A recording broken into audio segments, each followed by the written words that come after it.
Hello everyone! Ituro ko kayo sa aming family compound at ito ang aking bahay. Yan, bahay bakasyonan ko. Bumibida yung mga pangmalakasang sampay nila. Makalat pa sa ngayon kasi under construction pa. Ayan, kakatapos ang nanggawa ng second floor. Yan. Itong gilid ko sa kabila, bahay naman ni Tintin. Itong katabi ko, bahay ni Tintin na under construction din, kaya sobrang kalat pa ngayon. Yan. Hanggang paikot ito sa kabila. 2 rooms sa baba, 1 room sa second floor, may terrace sa first floor at may terrace din sa second floor. Yan. Bali, ano pa guys, hinihintay ko pa yung gagawa ng grill sa second floor at saka first floor at saka sa hagdan.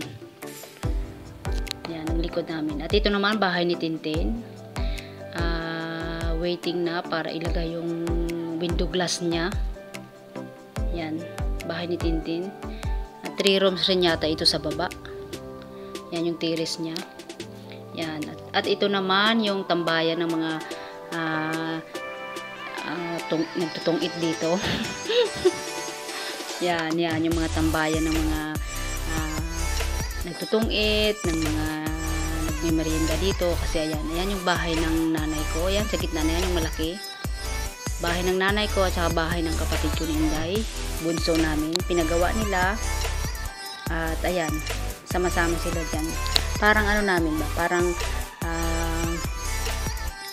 family house. Kasi malaki siya. Ito yung tindahan ni Inday. May piso wifi dyan. Yan. Paikot yan guys. Magkatabi-tabi kaming lahat guys na magkakapatid. Family compound namin. Para sa aming pagtanda, sama-sama kami dito, di ba? Yan. Yan. Ito naman, dito yung gitna na yan. Yan yung dito. Dito naman yung parkingan ng sasakyan. Ayan yung parkingan ng sasakyan. Wala sila Inday, lumabas, kumain sa labas. Yan. Kaya wala yung sasakyan. Ito naman yung bahay ng aking butihing kapatid na si Mini.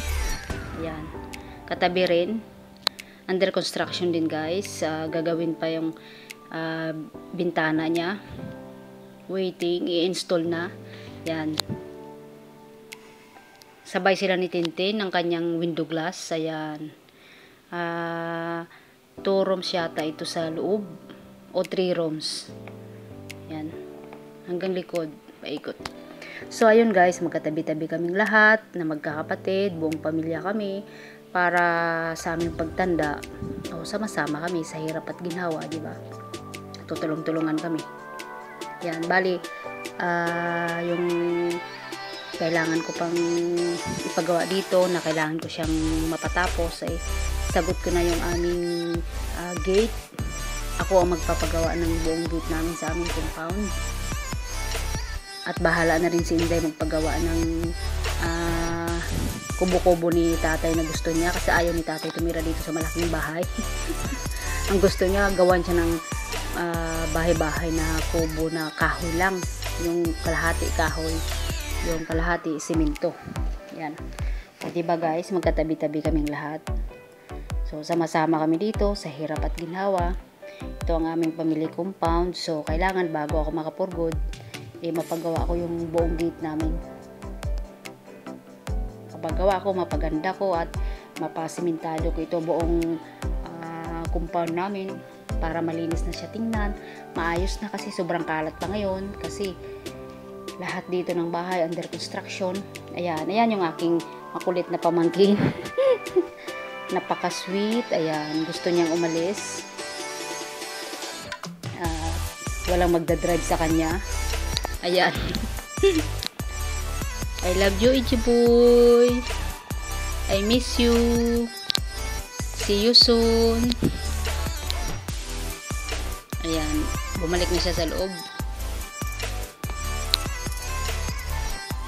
Ayan. Yan yung family compound namin guys, di ba guys? Tabi-tabi kaming lahat. So sa hirap at ginhawa, dito kami magkakasama sa aming pagtanda. Kaya dito kami settle down. Sa pagtanda, dito kami lahat, sama-sama kami. Magkapamilya, buong pamilya. Ayan na yung makulit yung pamangkin. Pumasok na.